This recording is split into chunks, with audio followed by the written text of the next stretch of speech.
Welcome everyone to a special haunted edition of Tales from a Small Town Journalist.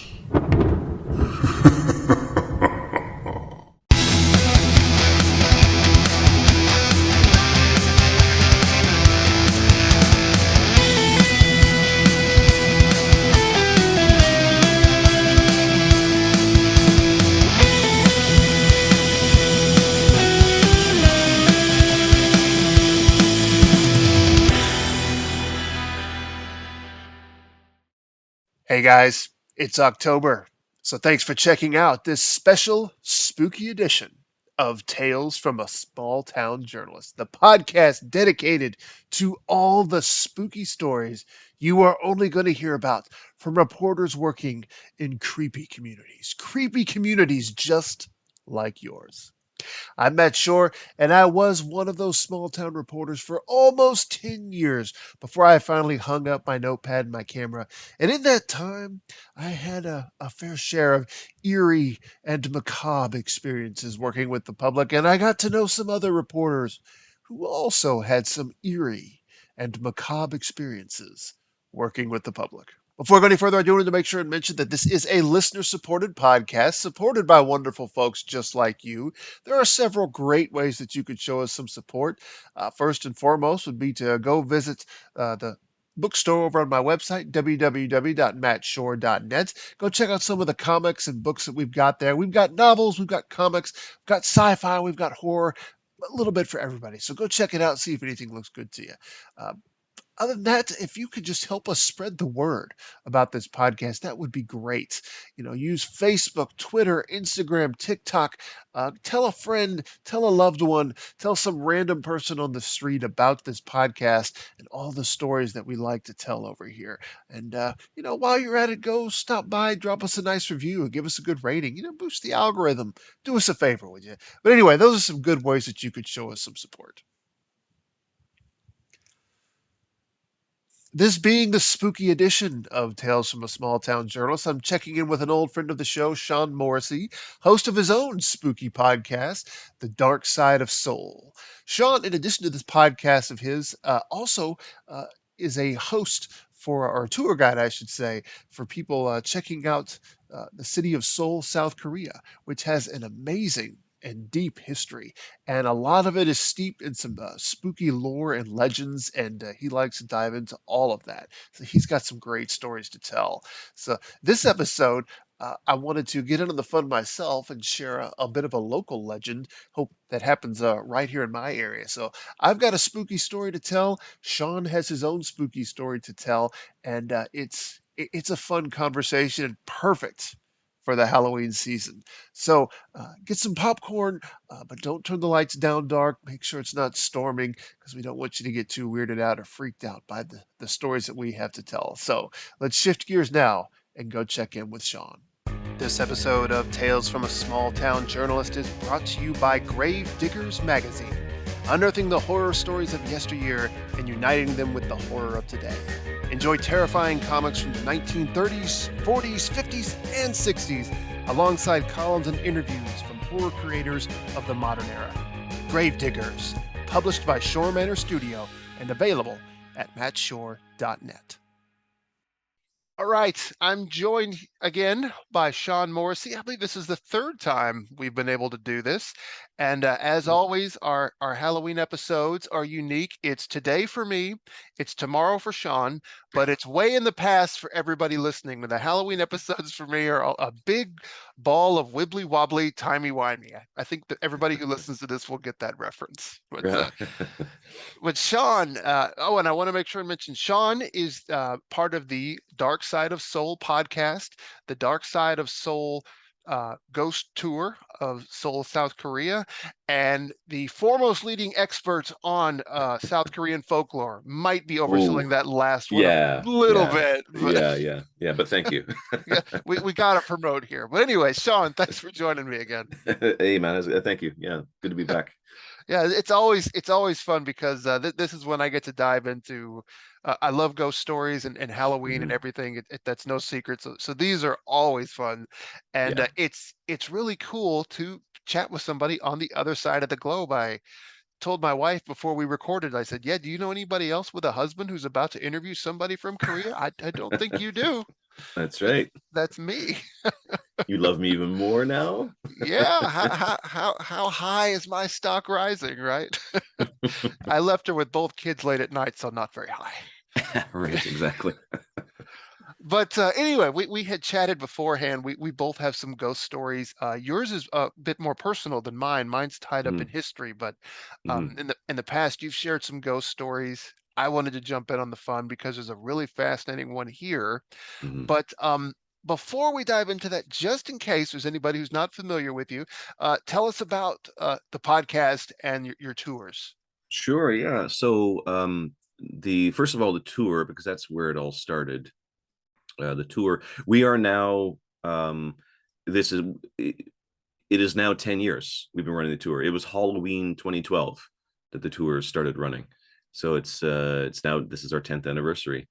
And so the tour, there are two different versions of the tour. I do mine, which is based on ghost lore and urban legends, and then the other guide, who is the founder of the company and the owner of the company, who's also American. He's from Alabama, Joe McPherson. His tour focuses on like dark history, murderous scandals, and especially among like kings and princes and stuff like that. So it's really interesting. So we have those two different versions. And the When the pandemic hit, we needed to kind of maintain the brand because tourism shut down. And so we said, well, let's just do a podcast. And now it's been 2.5 years, I guess, that time is just kind of lost in the pandemic. So I think 2.5 years is right.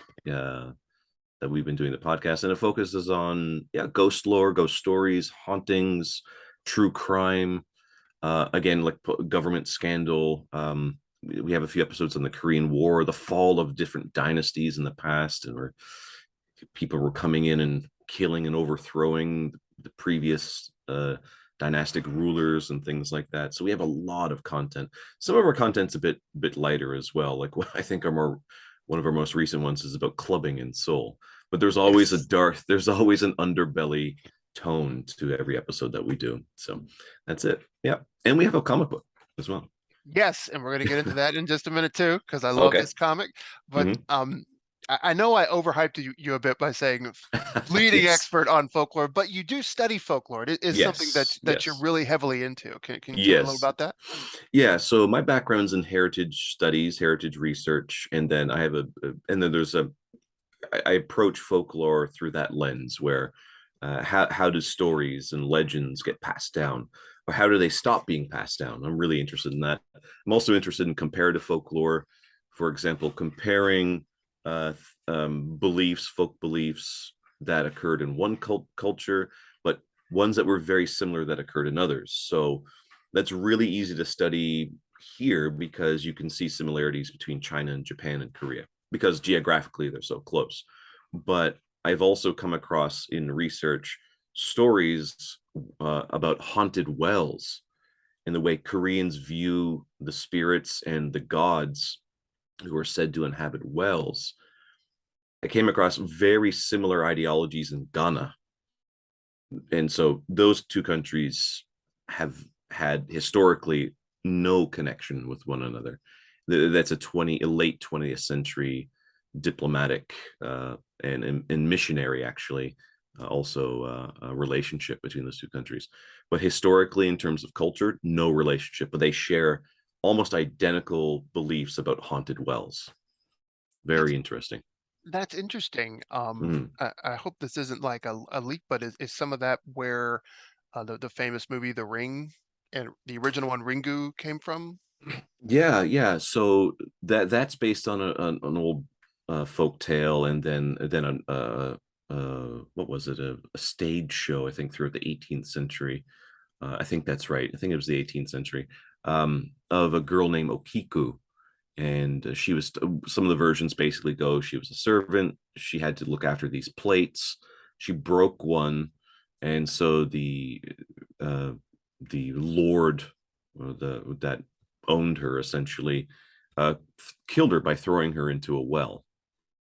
And one of the versions, my favorite version of the story goes that when you go to this well, you can hear a young woman counting, and there were 10 plates, and she counts and goes 1, 2, 3, 4, 5, 6, 7, 8, 9, and then she starts to scream because the 10th plate was broken. And you can visit this well. It's in Kyoto. I think that's right. I think it's in Kyoto in Japan. You can visit it. The well that where allegedly this woman was killed. That's fascinating. I Yeah. ate that stuff up. Yeah, Um, yeah, yeah. yeah. So One, so yes, there yeah. is a link. So to answer your Okay. question, That, yes, there is a link. Yeah. that's I okay. Cool. Very cool. I did not know that. Learned something today. Mm-hmm. Didn't expect to learn either. So cool. Mm-hmm. Um, well, one of the reasons I've loved connecting is because ever since I started discovering more Eastern legends and folklore, it's like almost like discovering, I don't know, alcohol for the first time and, finding out you just love it. Right. So, because I grew up in the West, I've got all the Western ghost stories, and I've got one that I will tell, but I really get into the Eastern ones because it's so new to me. Mm-hmm. It's so different. Um, and Foreign sounds mean, but that's the best way to describe it. Or Yeah. exotic, maybe. Just exotic and Yeah. new and just fascinating in that sense. So, Yeah. yeah, Yeah. that's part of why these are a treat for me too, to hear some of these from Cool. you. Yeah. Yeah. Cool. Yeah. Yeah. They're great. Yeah. They're really great. Mm. But yeah, what we'll do is because I know you've got a story to tell, a personal one, and Mm-hmm. I've got one that I was going to dive into that will kick things off here. Now, those who know where I live, it's in Middle Tennessee, and there is a rather famous ghost legend here that it's surprising I haven't told this story on here before, but Mm-hmm. it's the legend of the Bell Witch. Mm-hmm. And it ties up into American history, like even with a few of America's historical figures. Allegedly, of course, I have not verified any of these. It's all this stuff that's passed down and through oral tradition and so forth. But I've got a condensed version of this story that we'll go ahead and tell. Um, and I've got this all written down here. So if your Mm. paper's fluttering, anybody listening, that's what you're hearing. So, okay, the story begins sometime around 1817. There's a farmer named John Bell who lived with his wife Lucy and six children: Jesse, Betsy, Richard, John Jr., Drew, and Benjamin in northwest Robertson County, Tennessee, which is just down the road from where I live. It's like roughly half an hour from my house. Mm. Uh, John actually moved his family from North Carolina to the Red River community, which is now Adams. He bought some land and a large house, and over the next few years, he kept buying land until he increased his holdings to a whopping 328 acres. I currently live on half an acre. Oh. Meanwhile, he became an elder at the Red River Baptist Church, and his family, they had a very happy and successful early life in this region. Things went really well for them, and they were considered prosperous.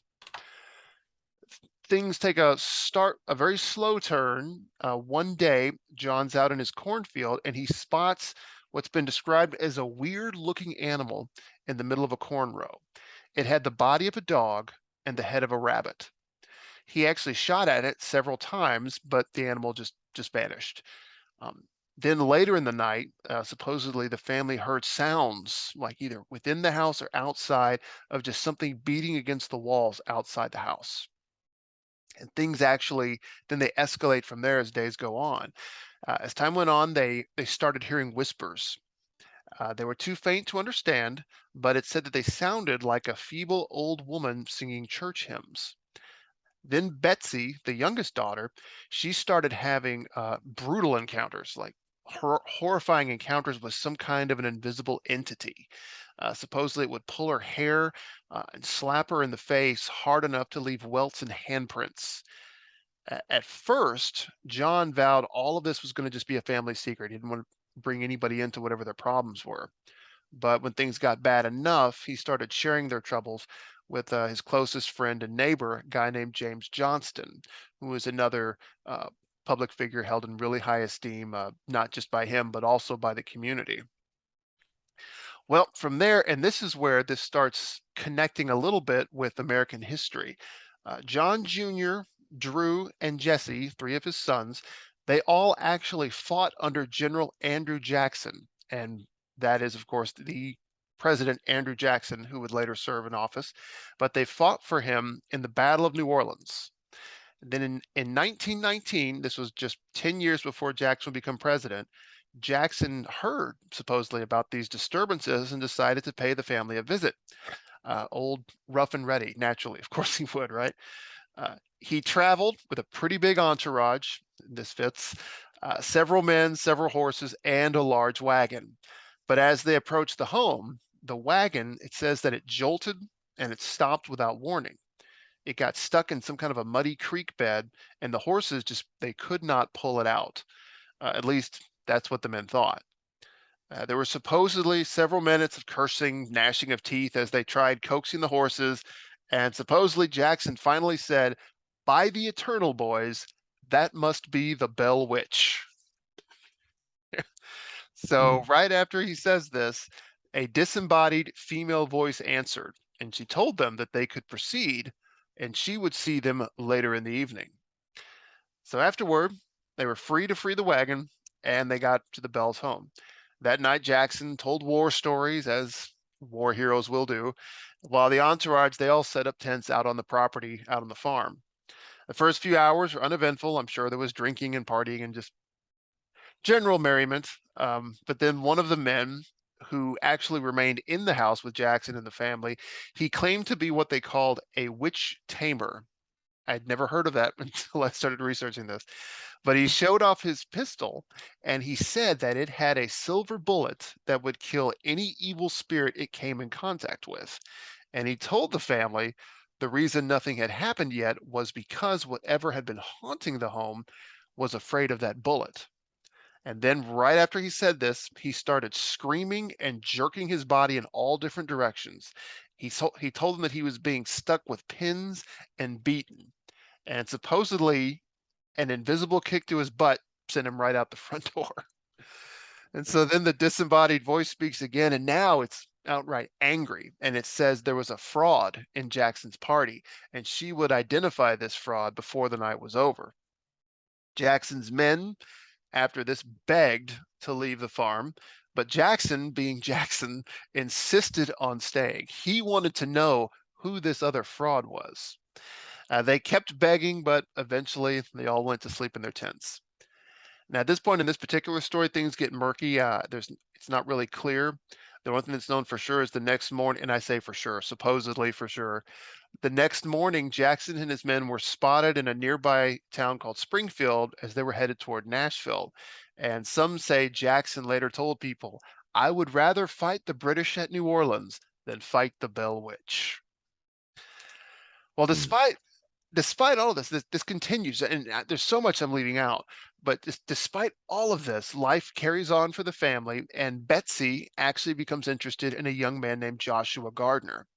And they had both of their parents' blessings, and they decided to get married, and everybody was really happy about this, except, of course, this entity.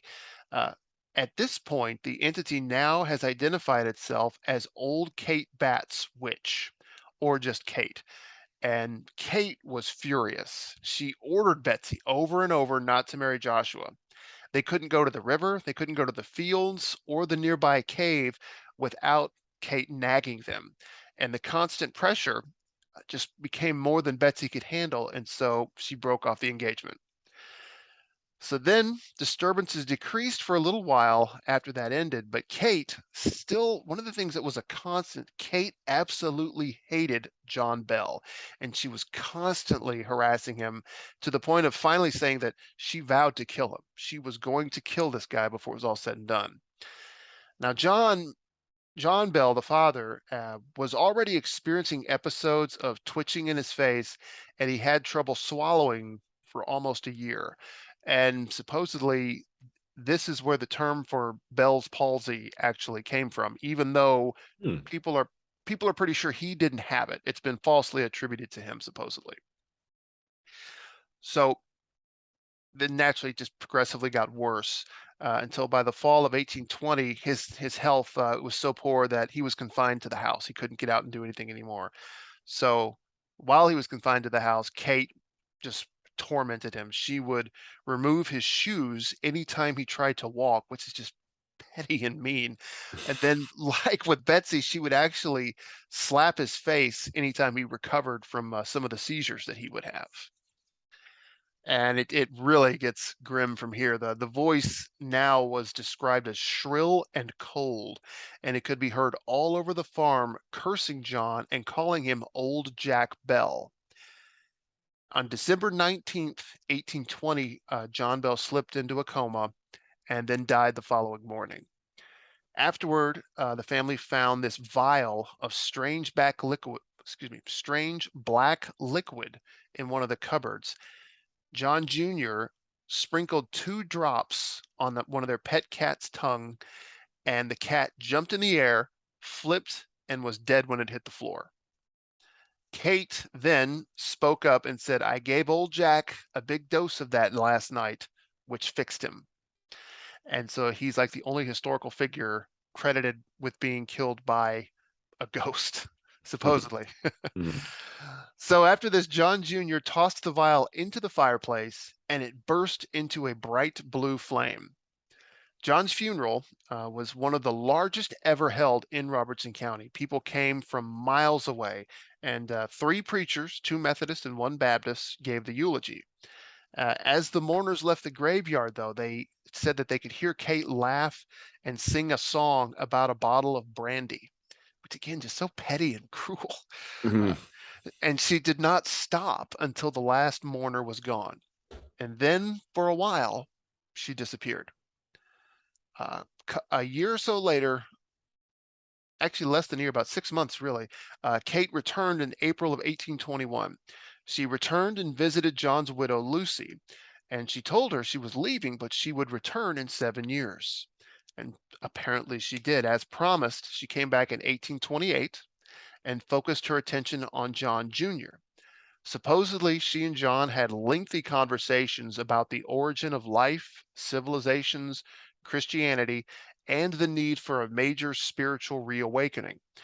Supposedly, she also predicted the Civil War and other major events that were going to happen in the future. Um, she was apparently hit or miss on some of these. But the Civil War, if she predicted that, supposedly she got that one right. But then, after 3 weeks of these visits, Kate said she was leaving again, but promised to visit John Bell's most direct descendant in 107 years. That would be 1935. And at that point, there was a Nashville physician named Dr. Charles Bailey Bell, who was a neurologist and John Bell Sr.'s great grandson. And this is where things start wrapping up. A year before that, 1934, Dr. Bell actually published a book about the Bell Witch to raise awareness of the spirit's impending return. It had the first ever account at the time of those supposed meetings between John Jr. and Kate. And Dr. Bell's father, Dr. Joel Thomas Bell, allegedly took notes during those meetings. And when he died, he passed those notes on to his son. Uh, Dr. Bell didn't publish any follow up to that book, and he died in 1945, and he's buried in Bellwood Cemetery in Adams, Tennessee.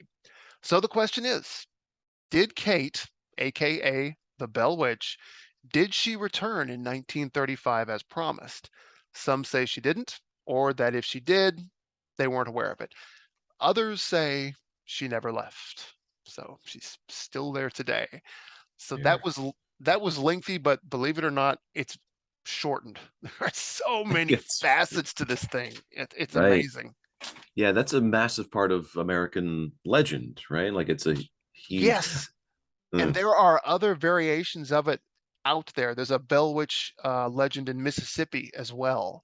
I mm, haven't looked into that one as much because it's not right near my hometown, but supposedly there are some similarities to it. But mm, the fact that it draws in a few historical figures, that's a little extra fascinating. right, right. Yeah, I remember there's at least one movie that I've seen, but I don't know the one with Donald Sutherland, I've seen that. It's An called An American Haunting. American Yes. Haunting. Right, right. That's quite old. That's 20 years ago, maybe that movie. It is But not highly thought of by the people of Adams. They sounded don't very like good. they don't like Sounded the very good. portrayal of John Adams. I think Yeah, Oh, there's some sort of sexual scandal or whatever, like with this, I don't know, something really, right. I don't really remember. nasty, and that made people mad. Yeah, Um, but wasn't a very good movie either. it wasn't, It's like, yeah, no, it yeah, wasn't. It's not like it was, yeah. yeah, it wasn't like they were hating Shakespeare or anything. You're right, right, right. It's not even like, because some horror movies are, they're bad, but they're extremely charming, so you love them anyway, Hmm. right? This doesn't even have that. It's Yeah, just not even really. it doesn't. It has Donald Yeah, Sutherland, and that's about it. yeah, yeah. That's the only thing. Yeah, that's really cool. I don't know um too much about the Bell Witch. I didn't know that. I guessed there would have been different variations because every legend and folktale has variations. Like we talked about the Okiku, the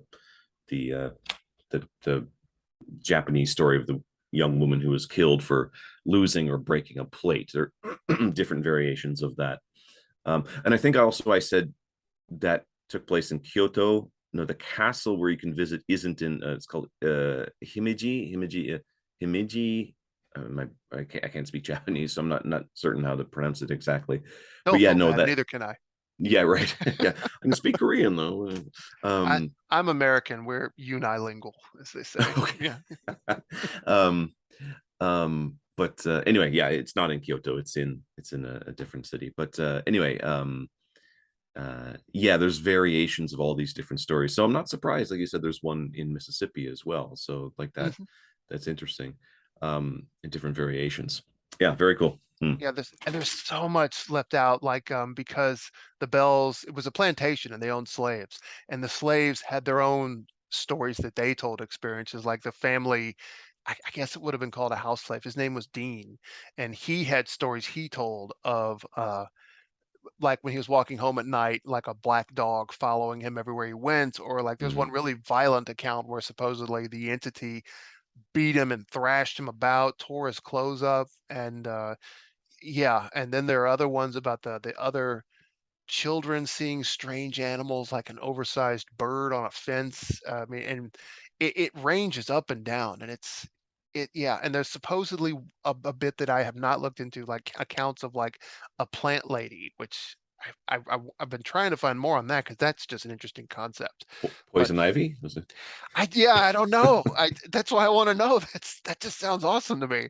But Right. yeah, and the another thing is there, yeah, there's a cave nearby, and it's not like, this enormous, it's not Carlsbad Caverns or anything, but it does go pretty far in, and there's some history there. The Native Americans that lived there used to hold ceremonies in there, so there's this sort of mystique to it because at that time, that would have been viewed like as, I mean, witchcraft by the people there. So, Hmm. and Right. I have toured this cave. It's a cool cave. Hmm. It just Nice, nice. yeah.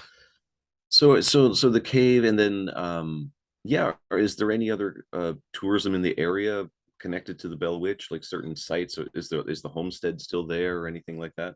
Yes and no. Now the land is there. There is a family that owns it, and it's kind of tourist trappy, but I couldn't Oh help yeah. myself. I had to go check it out. Yeah, sure. They have rebuilt the cabin that was there. Um, but the original one is not there. Now, of course, the cave, that is still there. And to my knowledge, for a long time, they would have like annual events close to Halloween. And the town itself has a few historical landmarks around. Haven't looked at those as extensively, but yeah, there's things you can go and see it. And they'll give you tours of the grounds and they'll take you down into the cave. And it's all very fascinating. And they'll tell you some cool ghost stories about it as well, because there's so many. Yeah, that's awesome. That's really, really cool. Yeah. Mhm.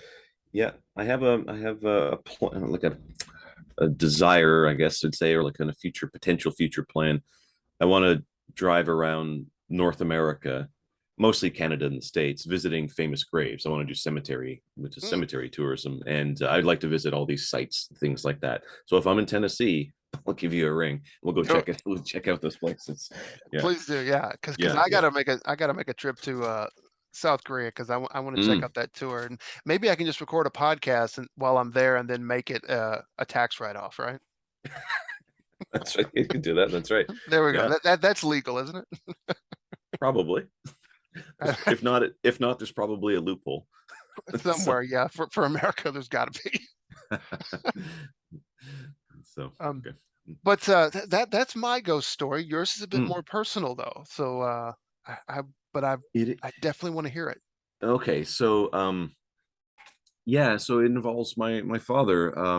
So we're from Newfoundland, the east coast of Canada, Newfoundland and Labrador. So if anyone listening who's like, well, he doesn't sound like a Newfie, it's because I do actually sound like a Newfie. But when I did my tour guide training and whatnot, guides often learn how to project their voices differently. So, and this is now also my podcast voice and whatnot. I do actually have a very bit of an Irish lilt, which is common in the where I'm from. But anyway, so when my father was about 10 years old, so this would have been around 1951, 1952, my grandfather got a job in an area called Placentia Bay. You know, my father's from a place called Carbonear, and that's where I grew up as well. And uh, the Placentia Bay was a big area during World War II. Actually, the Americans had a base there, and so my grandfather got a job there. I can't exactly, not really sure what he was doing, and they had to rent a house. So they moved into the house, and it turned out that the previous tenant, whose name was Mrs. Barnes, had died in the home, and her funeral, her wake, everything was in the home, which was common at that time. And sometime after they moved in, not long after, because they weren't there very long, things started to get strange. They would hear noises, footsteps in the hallway at night, and things like that. Certain cases would be um, someone would walk down the hallway at night on the second floor and stop in front of the bedroom doors and open the door slightly and then close the door again. So one time that happened, my father and his twin brother, my uncle, were in their room, and they heard the footsteps. The door opened, and they thought it was their mother, and then the door closed again. So the next day at breakfast, they asked her, "It's like, Mom, why did you come and peek in on us last night?" They didn't see anyone peek in, but they just heard the door open. It was dark in the hallway and whatnot. And she's like, "I didn't do that." So that was kind of the beginning of it. And things started to escalate pretty quickly. And one of the first real big events that frightened the kids. So it was my father, his twin brother, and their younger sister. And one evening, the my grandparents went to a function of some sort. So the kids were left alone, which was common to leave a 10-year-old alone, I guess, for a few hours, and their 6-year-old sister or something. It wasn't considered unusual in those days. And so when all the kids were in the kitchen, because that's where the heat was, because there was this wood heat coming from the stove, and they were all just doing their homework, sitting at lamplight. There's no electricity, so sitting at lamplight. Newfoundland, actually, a lot of places didn't have electricity still in the 1950s, and so they're sitting at lamplight doing their homework, and the kitchen was always blocked off to keep heat in the kitchen. The kitchen always had a door that you could close. That's the way the old houses were designed, and they had the door closed to keep the heat in the kitchen. They heard rattling on the doorknob as if someone from the living room was trying to get into the kitchen. And their dog, whose name was Bud, started freaking out. So one of them jumped up and kind of locked the door. And for the whole time that they were alone in the house, the rattling and banging was on that door from the living room to the kitchen. They were too afraid to go out to actually leave the house, so they stayed there. And when my grandparents arrived home, they came in through the door, which was the kitchen door. The rattling stopped, and then the kids all freaked out and they ran to their parents. And said, "Oh, this strange rattling was happening and things like that." And so yeah, that was an experience, and all three of them experienced it, and all three of them told that to me in the same way. And then things got weird. My grandmother would wake up in the very early morning. She'd get up at like 5 or something like that to make breakfast. She'd bake bread and things like that. The lifestyle of the era, rural Newfoundland in the 1950s. And so she'd wake up, and in the morning she would start to find the splits. I don't even know what else we'd call them. The splits are when the kindling for making your fire in the wood stove, which was used for heat and for cooking. And so she would wake up and the splits would be thrown all across the floor. And she thought my father and his twin brother did it.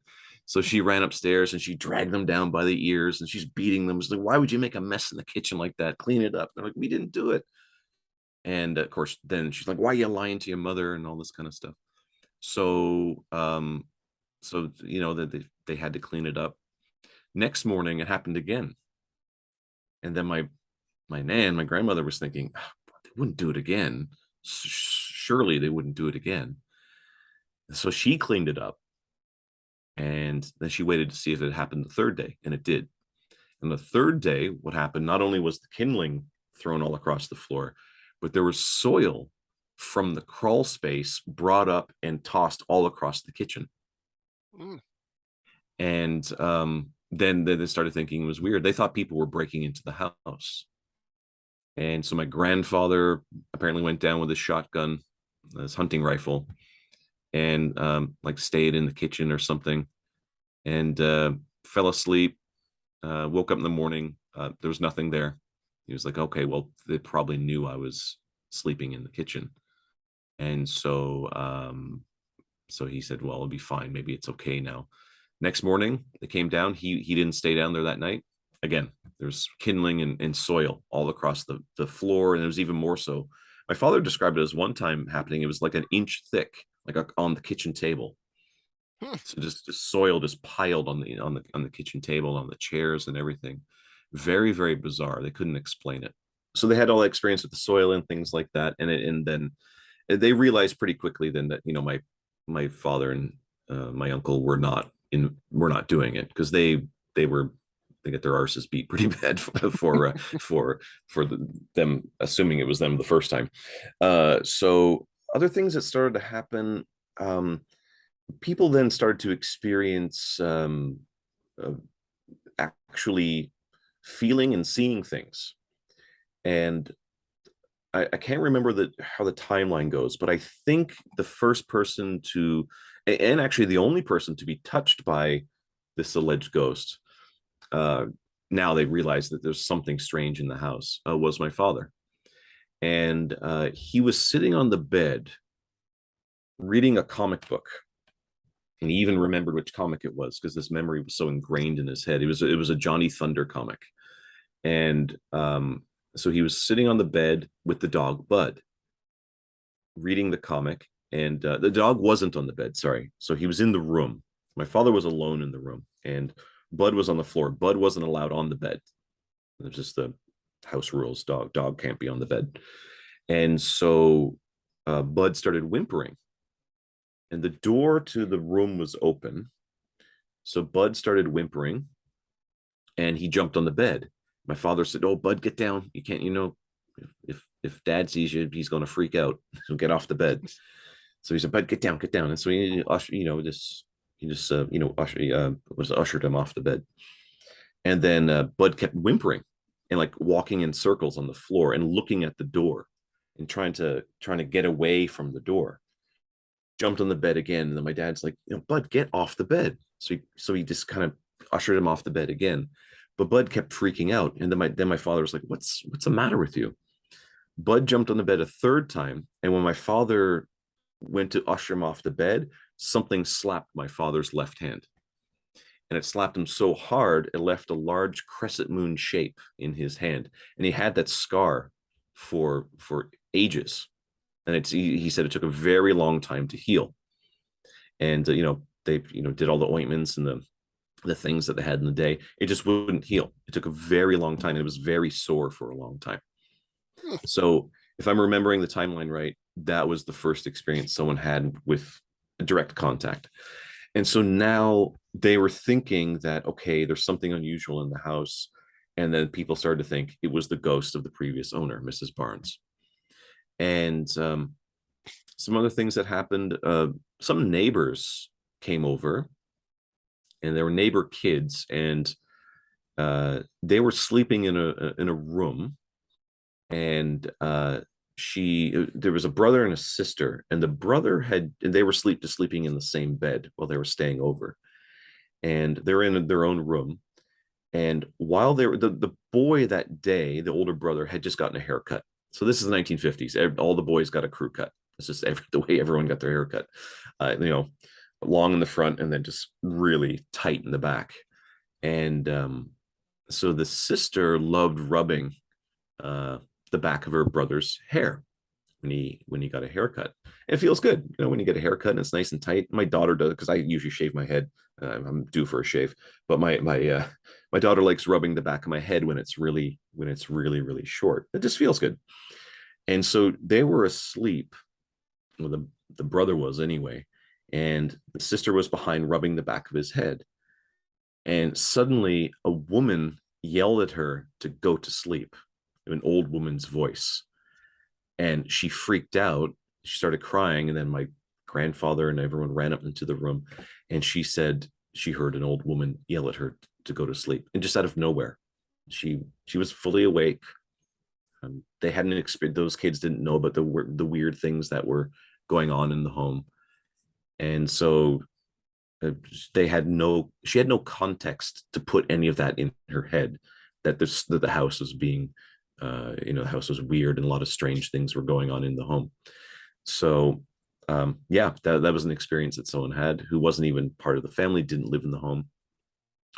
There was something else where on the third floor, which was essentially the attic, there was a young woman living there who was living there and knew Mrs. Barnes, knew the old woman who lived there previously.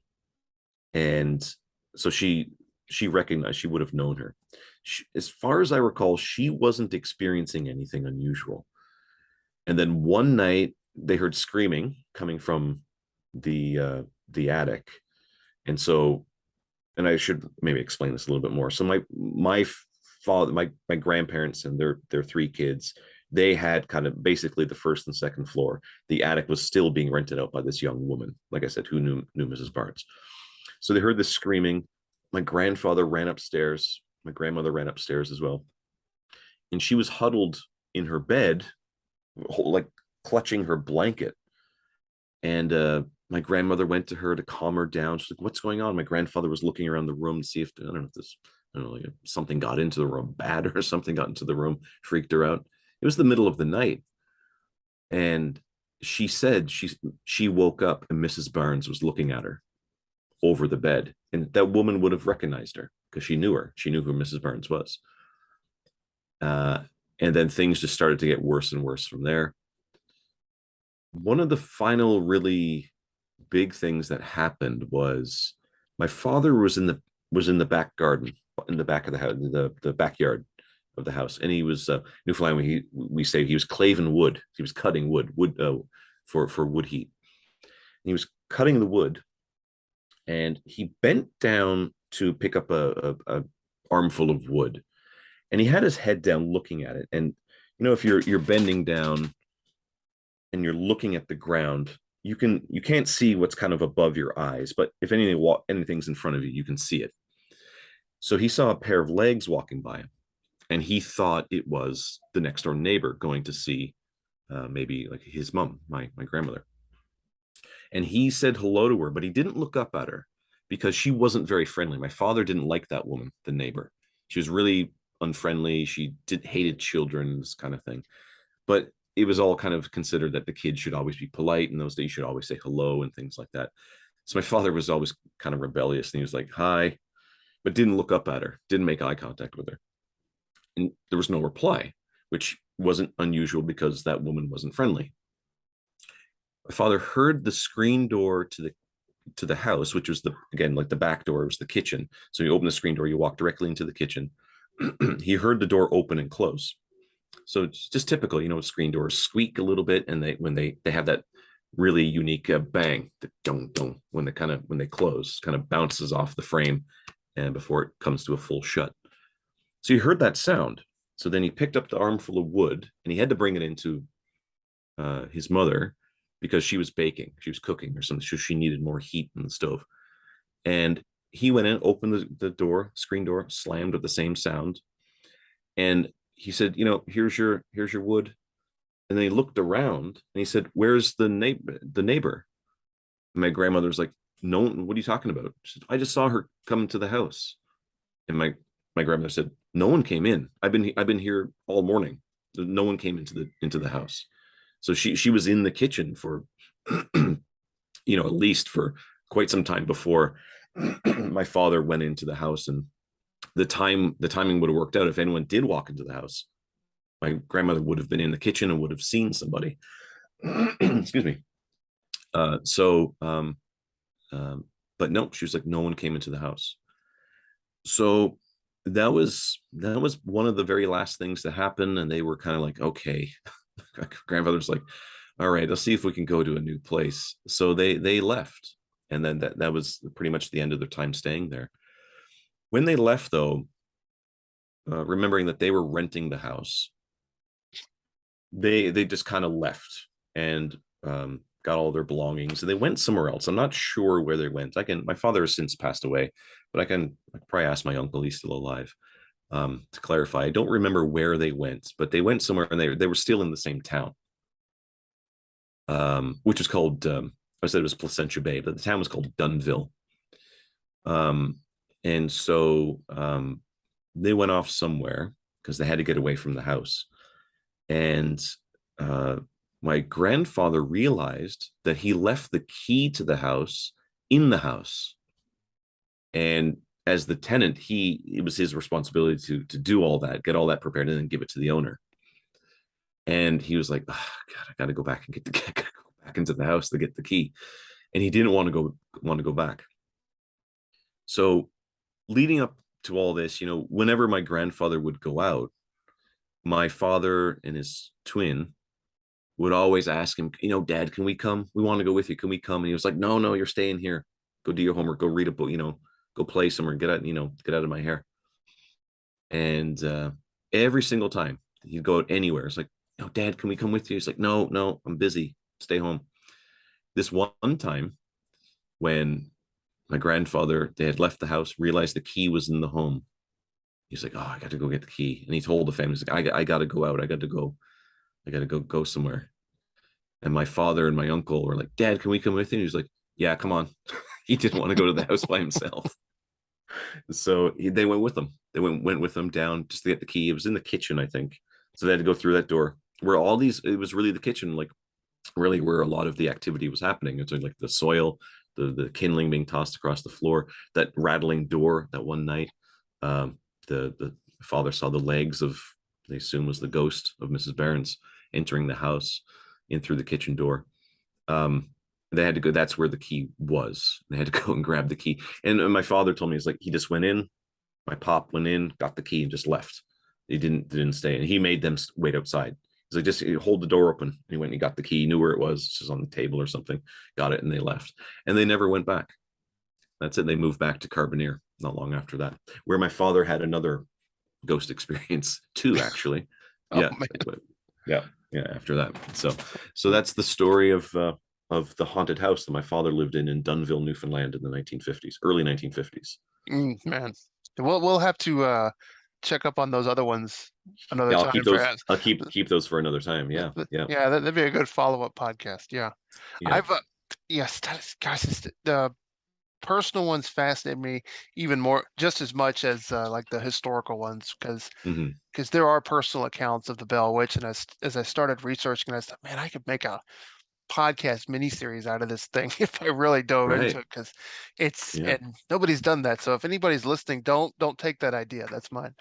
I don't know when I'll pull it off, but Well, the time that we're recording and the time you're going to be released, you'll have lots of time to already start it. that's true. Yeah, yeah. There have been people that have done like single episodes about it, but Mm, I don't think I could do it justice. There's so much there, and mm, you could just do an ongoing series about it, because you have personal stories like the one you're telling with your dad, like just mm, things like that happening on the mm. property because there are stories where people would just come to visit just to see this thing. Yeah. Supposedly, it happens so much. Um, I would have been so guilty of that. Oh, absolutely. I, my wife is so opposite from me. She's like, I will never go out ghost hunting. I don't even want to go near a Ouija board. I'm just like, where's the ghost hunt? I want to know where it's at. I want to go. I'll And bring my Ouija board. yeah, I'm just like, I want something to happen. I'd be like Ray Stantz from Ghostbusters. I think I've mentioned that before, but Yes, right. I'd be like a full torso Torso, yeah, apparition, yeah, class right. 4. Class 4 full floating torso, or something like that. Yeah, yeah, right, right. It's like, Yeah, all right, guys, right. get her. Get her, That'd get her, be Ray. that would so be me because I'd be just so excited to actually see it. That Yeah, and like I thought of that like when you said your dad actually got slapped. Like yeah. that's violent and terrifying. But Mm, I really do wonder, like, if that happened to me, would it be a combination? I know I'd be frightened, like, holy crap, what just happened? But if there'd right. also be this little bit of excitement, like, it's really happening. Yeah, yeah. I You know, don't know. yeah, I get people on the dark side of a soul walk because we visit places that are allegedly haunted, and we've had people have experiences, and we actually have an episode of the Dark Side of Soul podcast where we do go into the history of that one palace. And that palace, they keep the outer grounds of the palace open at night. So it dates to the early 17th century. And there's supposed to be the ghost of a king haunting it and various other ghosts as well. And but the one legend is of the king who built this palace, who was exiled and he's overthrown and whatnot. So we have an old episode about him, and then the fall. I don't remember the order we did them in, and then also the palace that he built that's supposed to be haunted. It's kind of a two-parter, and so yeah, we've had people claim that they've seen ghosts or felt ghosts, especially clairvoyant, psychic mediums and stuff. They come on um, and I've started collecting and cataloging all these experiences that people have said they've had on the tour, and other ones. I've gone back about 40 years in Korea, that I'm putting together in my next book will be modern day ghost experiences in South Korea. So I probably have enough now where I can finally put it together into a fairly short book. It wouldn't be too long. Um, and but yeah, I've had people on the tour who say they want to experience things. So I tell them it's like we will be visiting places on the tour that are allegedly haunted, and people have claimed to have had experiences there. I've seen a few strange things on that. I can't explain. I wouldn't come right out and say it was ghosts, but some unusual experiences on those palace grounds as well. Ah, that's Yeah, cool. yeah. Because with my wife and we have visited Salem, Massachusetts twice, and Hmm. I love walking around that town just in the evening at dusk. Um, Right. my wife gets nervous after dark, which I understand. It's close to Boston. I get it, but it's um it's just it's just I describe it to people. I say it's definitely haunted, not necessarily with ghosts, but just by its history. You can just feel it in the place, and Right. it sounds like Soul sounds very similar. Um, Yeah. but Yeah. speaking of books, since you mentioned that, we got to talk about the your comic Dark Side of Soul, Mm, the current one. I yeah. have my own copy. I love this Yeah. thing. Glad you finally got it. Yeah. It took a while because of It's the it pandemic. Yeah. Yes, but gosh, so worth it. I love that thing, Yeah. and I'm so Good. Thank you. I've seen your previews for the second one. So yeah, let's tell everybody about that because yeah, people need to hear about this comic. Yeah, so the second one is on the way. I was chatting with the artist. It's a different artist. The artist Tim Bauer is not able to come back who drew the first one and who you've also worked with. Mhm. Um, um, he's not able to come back for the second one. Um, but the first one's now in its second printing. We sold out of our first printing, and it's doing well. And actually, I got the boxes behind me right here in my room. I think the first box is pretty much. We were halfway through. We were about a quarter way through the second printing. Hopefully, we'll be gone onto a third printing at some point soon as well. But we are working on the second one. I'm just about done. My editor is looking at the third story now and kind of doing what an editor does, things that a writer misses, and working on that for me. And yep, the artist is Pak Ji Yoon. She's a university student. She's now graduated, and she did the second comic as her final project. She asked her professor if she could do it as a final project, and he was like, "Yes, that's fine." So she not only has her first paid job as a comic artist, she also had to do a good job because she needed a good grade to graduate from university. So she I'm so glad to hear you paid her too. That oh, her of reward course, is yeah. more than just academic, as Yeah, I've heard that's some right. people try to justify. So yeah, Oh yes, of course, yeah. good So for you. People take too much advantage of artists. So yeah, little soapbox absolutely, moment there, but good for you. yeah, no, absolutely, absolutely. So so that's coming out. We're aiming for a Halloween release, and it is Cool. possible. Jiyun will very likely be finished.